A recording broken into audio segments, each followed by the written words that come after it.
Dan juga untuk contohnya Abu Saleh, Abdullah ibnu Saleh Katibul Laits. Maka dia sekretaris dari Laits ibnu Sa'ad. Yang mana dia jika meninggal Laits ibnu Sa'ad, kitabnya dia, karena dia sekretarisnya Laits yang mencatat hadis-hadis Laits ibnu Sa'ad al-Misri, dia akan naik daun nanti menjadi rawi yang masyhur. Periwayatannya dari Laits ibnu Sa'ad masyhur. Bertahun-tahun dia menulis hadis Laits ibnu Sa'ad. Maka disebutkan di dalam kitab Jarh wa Ta'dil seperti Al-Majruhin, dinukilkan dari Ibnu Huzaimah bahwa dia mempunyai tetangga yang buruk di Mesir itu, di majelisnya Laits. Dan tetangga yang buruk ini iri bahwa Laits ibnu Sa'ad jika meninggal orang ini akan naik daun, dan dia tetangganya. Lihat, iri di antara tolabul ilm.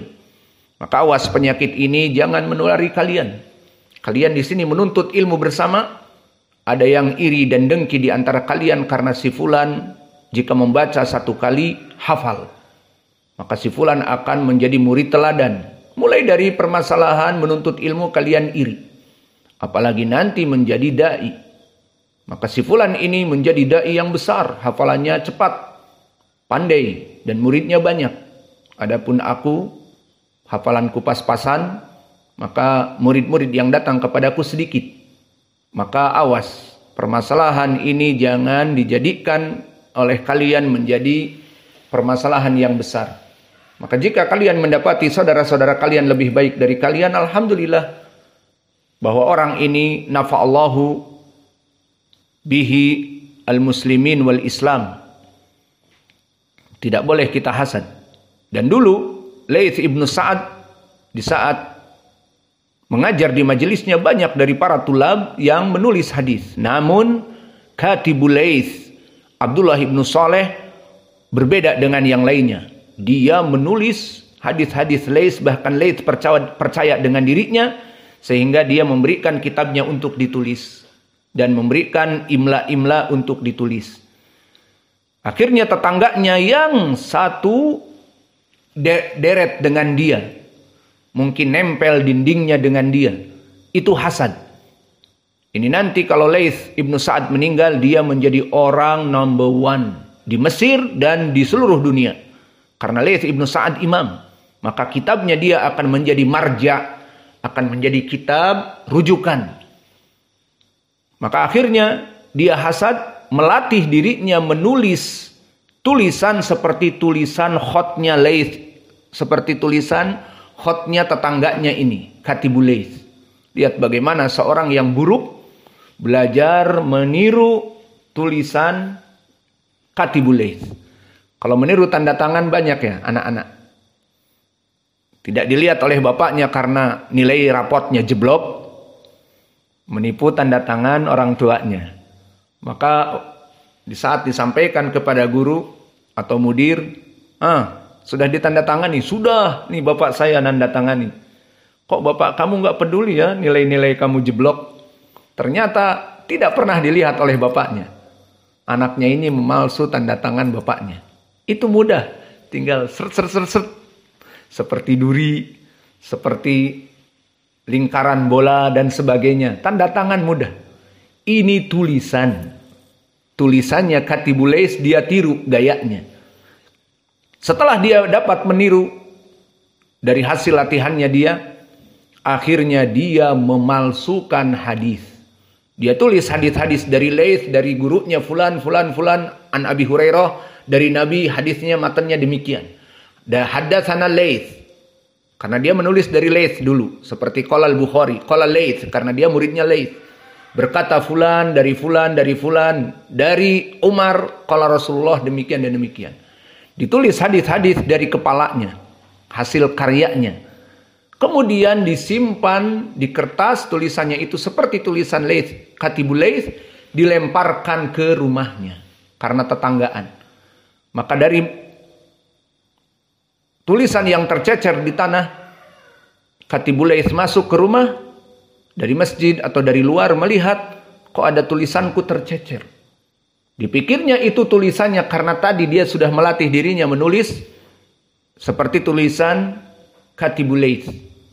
Maka akhirnya dia inilah kesalahannya memasukkan kepada daftarnya, kepada kumpulan hadis Laits ibnu Sa'ad yang bukan dari Laits ibnu Sa'ad.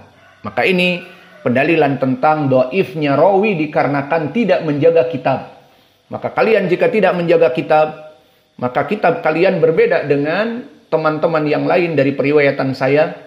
Maka karena tidak menjaga kitab, akhirnya si Abdullah menulis, sehingga tertambah dengan tulisan Abdullah misalnya. Ataupun si Abdullah melempar kitab tersebut terkena air, maka tulisannya tidak terbaca. Maka bisa dijadikan, didhaifkan dari majelis kita karena periwayatannya yang lain dan aneh sendiri. Dan begitupun akhirnya meninggal Laits ibnu Sa'ad, mulailah para ulama dan murid-murid thalabul ilm mengambil ilmu dari Katibil Laits. Setelah Katibul Laits meriwayatkan dan sampai kepada hadis-hadis yang karangan tetangganya ini, semua heran. Kok Laits berkata dari fulan? Siapa gurunya Laits ini? Tidak diketahui. Dan meriwayatkan dari Umar dengan lafaz yang aneh. Tidak pernah Laits meriwayatkan dari Umar hadis lafaznya seperti itu. Maka akhirnya mulai para ulama curiga. Ini Katibul Laits pendusta. Akhirnya banyak orang-orang yang mengatakan Katibul Laits pendusta atau muttahamun bil kadhib, atau dia tersangka praduga pendustaan hadis. Kenapa? Tidak tahu siapa ini gurunya Laits. Dari mana datang? Dia hanya membaca hadatsana Laits, hadatsana fulan, tidak pernah meriwayatkan dari gurunya si fulan. Dan matan dari hadis Umar, hadis Abi Hurairah berbeda dengan matan-matan yang dihafal oleh para ulama dari murid-murid Laits ibnu Sa'ad. Laits ibnu Sa'ad imam yang agung, muridnya banyak.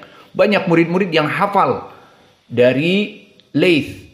Dan berbeda hadisnya dengan yang ditulis oleh Katibul Laits karena dari tetangganya yang buruk. Maka kembali kepada permasalahan, di saat para ulama menyebutkan Katibul Laits didhaifkan dikarenakan masuk kepada kitabnya perkara-perkara yang bukan dia tulis, ini jarah apa? Jarah mufassar. Bahwa keburukan bukan dari dirinya tetapi keburukan dari tetangganya, maka tetap dia didhaifkan. Maka ini yang diinginkan oleh jumhur, yuqbalu ta'dil mubhaman wa yuqbalul jarh la yuqbalul jarh ila mufassaran.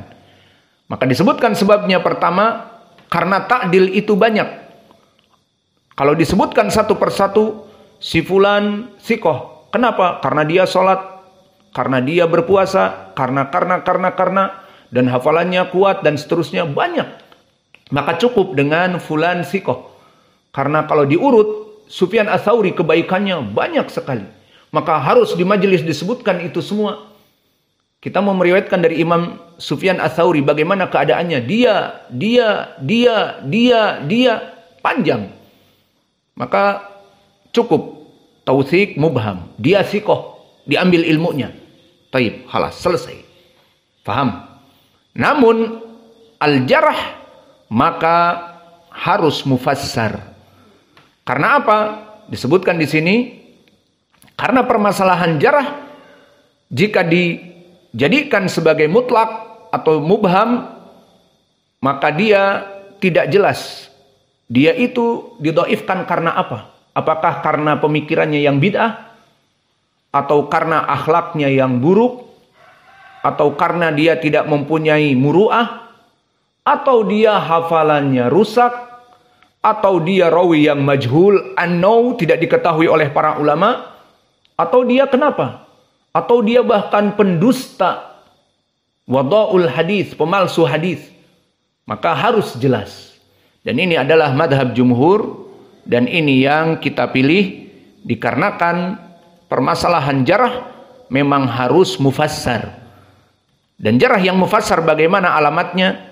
Jarh yang mufassar adalah jarh yang kembali kepada satu di antara dua tadi.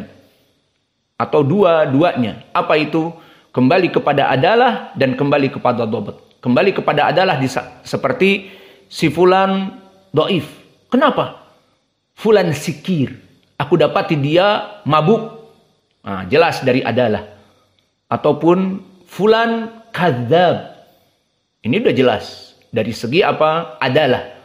Kenapa kamu tidak meriwayatkan dari fulan? Fulan hada kadzab, dajjal, wada'ul hadis. Dia pemalsu hadis. Jelas. Kembali ke mana? Al-adalah. Berarti jarah mufassar. Ataupun kamu kenapa tidak meriwayatkan dari fulan?